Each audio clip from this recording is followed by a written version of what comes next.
आज मैं आकांक्षा गुरु बहन आप लोगों को श्री वाल्मीकि रामायण का बालकांड का 76वां सर्ग सुनाती हूँ, जिसमें श्री राम का वैष्णव धनुष को चढ़ाकर अमोघ बाण के द्वारा परशुराम के तपह प्राप्त पुण्य लोकों का नाश करना तथा परशुराम का महेंद्र पर्वत को लौट जाना है। दशरथ नंदन श्री रामचंद्र जी अपने पिता के गौरव का ध्यान रखकर संकोच बस वहाँ कुछ बोल नहीं रहे थे, परंतु जमदग्नि कुमार परशुराम जी की उपयुक्त बात सुनकर उस समय वे मौन न रह सके।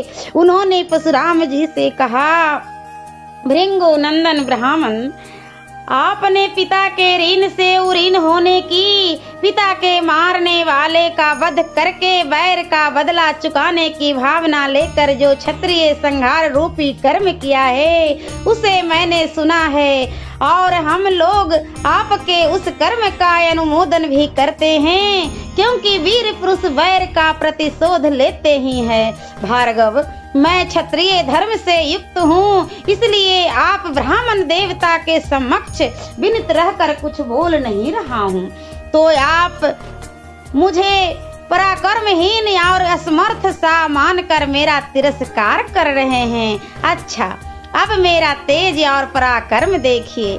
ऐसा कहकर शीघ्र पराक्रम करने वाले श्री रामचंद्र जी ने कुपित हो परशुराम जी के हाथ से वह उत्तम धनुष और बाण ले लिया, साथ ही उनसे अपनी वैष्णवी शक्ति को भी वापस ले लिया। उस धनुष को चढ़ाकर श्री राम ने उसकी प्रत्यंचा पर बाण रखा। फिर कुपित होकर उन्होंने जमदग्नि कुमार परशुराम जी से इस प्रकार कहा, भृंगु नंदन राम, आप ब्राह्मण होने के नाते मेरे पूज्य हैं तथा विश्वामित्र जी के साथ भी आपका संबंध है। इन सब कारणों से मैं इस प्राण संहारक बाण को आपके शरीर पर नहीं छोड़ सकता।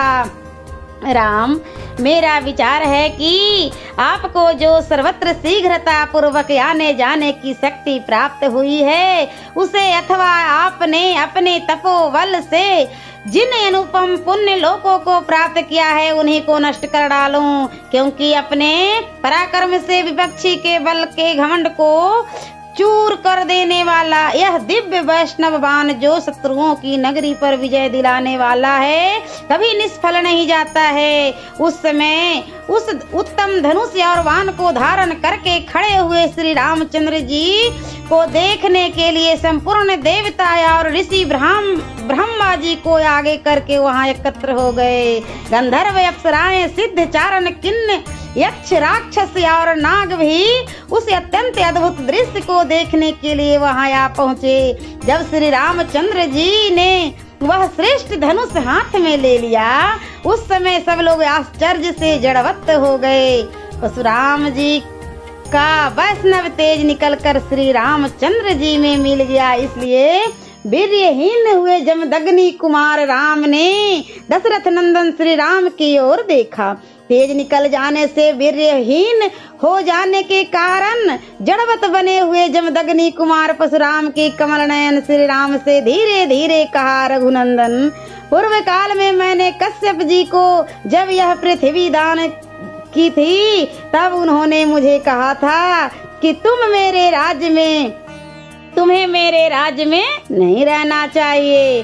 कुकुत्स कुल नंदन, तभी से अपने गुरु कश्यप जी की इस आज्ञा का पालन करता हुआ मैं कभी रात में पृथ्वी पर नहीं निवास करता हूँ, क्योंकि यह बात सर्वविदित है कि मैंने कश्यप के सामने रात को पृथ्वी पर न रहने की प्रतिज्ञा कर रखी है। इसलिए वीर राघव, आप मेरी इस गमन शक्ति को नष्ट न करें। मैं मन के समान वेग से अभी महेंद्र नामक श्रेष्ठ पर्वत पर चला जाऊंगा, परंतु श्री राम, मैंने अपनी तपस्या से जिन अनुपम लोकों पर विजय पाई है उन्हीं को आप इस बाण से नष्ट कर दें। अब इसमें विलंब नहीं होना चाहिए। शत्रुओं को संताप देने वाले वीर, आपने जो इस धनुष को चढ़ा दिया। इससे मुझे निश्चित रूप से ज्ञान हो गया है कि आप मधु दैत्य को मारने वाले अविनाशी देवेश्वर विष्णु हैं। आपका कल्याण हो।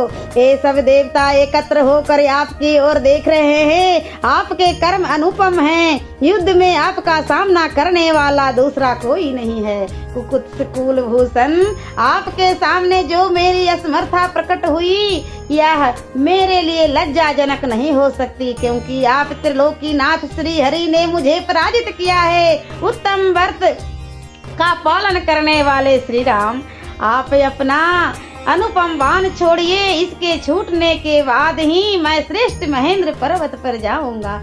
जमदग्नि नंदन परशुराम जी के ऐसा कहने पर प्रतापी दशरथ नंदन श्रीमान रामचंद्र जी ने यह उत्तम बाण छोड़ दिया।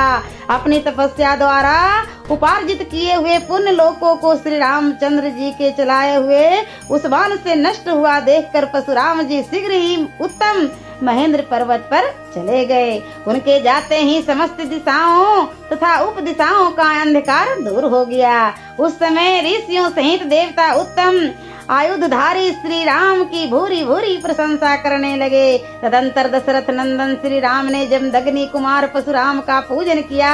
उनसे पूजित हो प्रभावशाली परशुराम दशरथ कुमार राम की परिक्रमा करके अपने स्थान को चले गए। सियावरे रामचंद्र की जय। और बालकांड का 77वां सर्ग मैं अगले वीडियो में सुनाती हूँ।